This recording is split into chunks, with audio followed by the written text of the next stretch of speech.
Hi scholars, welcome to Miss Imani B's classroom. I'm Miss Imani B, and I'm super excited to be with you all today. Speaking of today, do you know what day it is? Do you know what we're celebrating today? Today we celebrate the life of Dr. Martin Luther King Jr. Today is his holiday. Who was Dr. Martin Luther King Jr.? Well, Dr. Martin Luther King Jr. was a civil rights activist. That means that he fought for the rights of all people. But during the time of his life, he was particularly fighting for the rights of Black Americans in the United States. During this time, even though they were no longer enslaved people, the Black Americans of the United States were not being treated equally. They were not given the same rights, which means like a freedom that's supposed to be protected. They were not given the same rights as their white counterparts. During this time, the Blacks and the whites were segregated. Segregated means they were kept apart. It was the belief that they were separate but equal. But when you looked into the communities of the white people and the communities of the Black people or the colored people, those who weren't white, you could see that it was anything but equal. Dr. Martin Luther King Jr. saw this and did not like it. He stood up against it because he wanted all people to be treated equally and fairly. Dr. Martin Luther King Jr. didn't do this alone. In fact, he had many people support him, back him up, and fight with him. Some of the people that supported him were children. Yeah, they're children. In today's Read Aloud, we're actually going to be reading about some of those children who were brave and stood up for their rights during the Civil Rights Movement. Today's Read Aloud is Let the Children March. This book was written by Monica Clark Robinson and illustrated by Frank Morrison. Let's get started.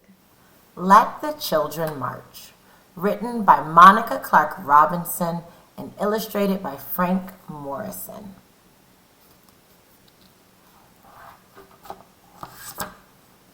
Civil Rights and the Children's Crusade. January 14th, 1963, Governor George Wallace makes his inauguration speech calling for segregation now, segregation tomorrow, segregation forever. April 3rd, 1963. The first organized sit-ins take place at downtown lunch counters. April 12th, 1963. Dr. Martin Luther King and other protesters are arrested after leading a nonviolent protest for demonstrating without a permit. May 2nd, 1963. D-Day. The Birmingham Children's Crusade begins.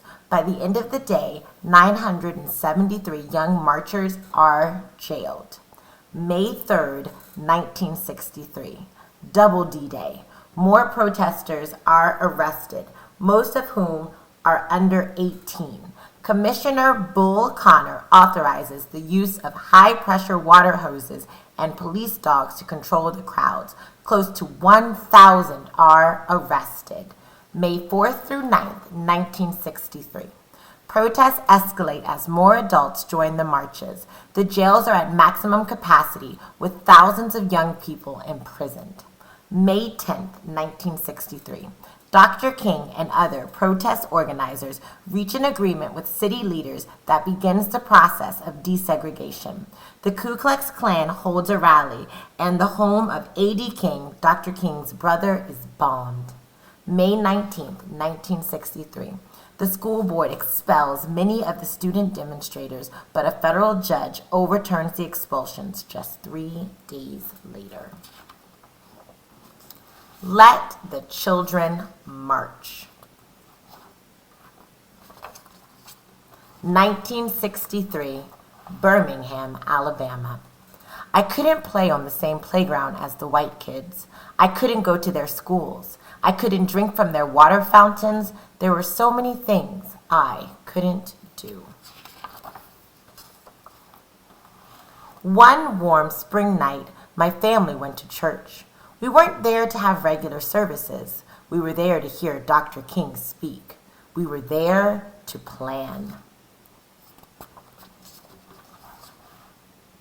He wanted to raise an army of peaceful protesters to fight for freedom. His brown eyes flashing fire and love, Dr. King told us the time had come to march. "If I march," Mama said, "I'll lose my job, sure enough." "I can't march," Daddy said. "I got a family to feed." The weight of the world rested on our parents' shoulders, but this burden, this time, did not have to be theirs to bear. "I don't have a boss to fear," my brother said, "or a job to lose. We can march this time. We'll be Dr. King's army," I said. "I'll be fine, Daddy," I promised. "Don't worry, Mama." Dr. King didn't like children being put in harm's way. He was a daddy too, after all.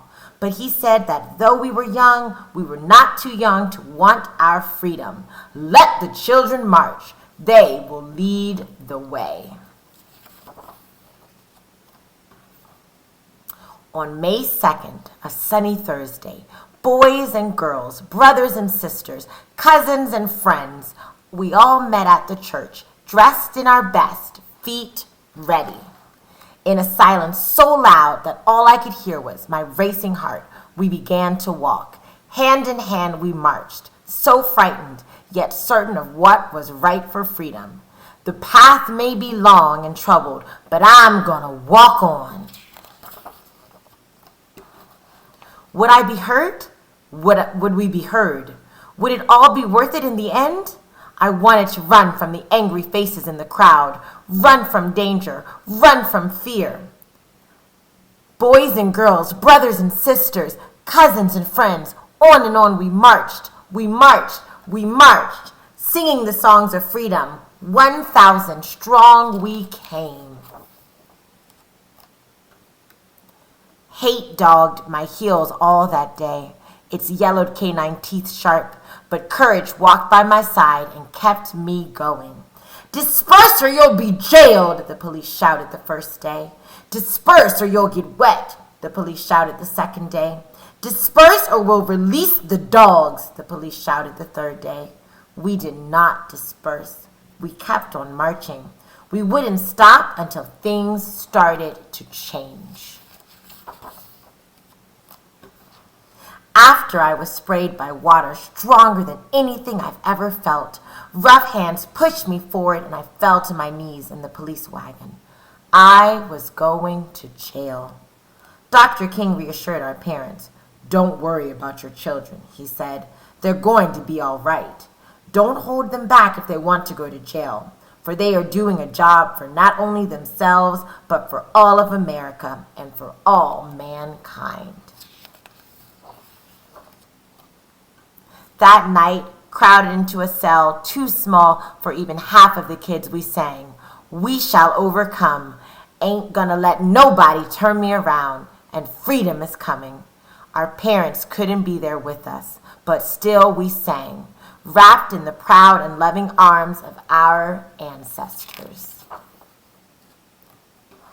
I was still in jail, but we heard that the next day and the next, more kids marched. The water hoses they used to sting us could not stop our fierce tide. The path may be long and troubled, but I'm gonna walk on.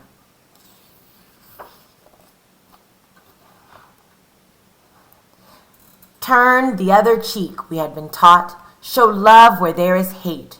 The world watched as hate bruised us, but for 7 days we walked only in love. The jail swelled to bursting, and even President Kennedy took notice.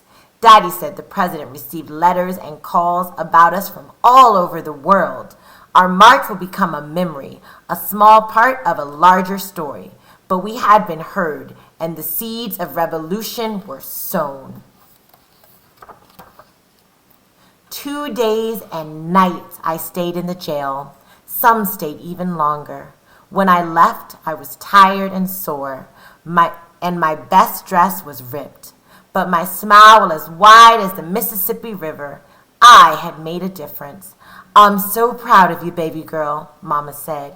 Your march was what made them see. With nothing more than our feet, voices, and courage, we had done what others could not. Change was right around the corner. We felt it like a cool breeze in an Alabama August. On May 10th, the great news rang out. Dr. King had reached an agreement with the white leaders of the city. Desegregation would begin. 1 month later, I was playing on a playground I'd never been allowed to play on before. 2 months later, my family ate at a diner we'd never been allowed to eat in before. Our march made the difference. We children led the way. Singing the songs of freedom, 1,000 strong we came. The end. What a wonderful story. And scholars, this is a true story. This really happened. These children led this march and they went to jail for what they believed in. They did a non-violent protest and they saw results. When we're thinking about the legacy and the memory of Dr. Martin Luther King Jr., we want to do more than just focus on his I Have a Dream speech. We want to put action to his words. There are injustices in the world right now, and we all can make a change in these injustices. It does not matter your age. It does not matter what you think you can and cannot do, because if you believe it, you can achieve it and you can make a change. All it takes is your belief, your hard work, your will, and a big heart for the change. Until next time.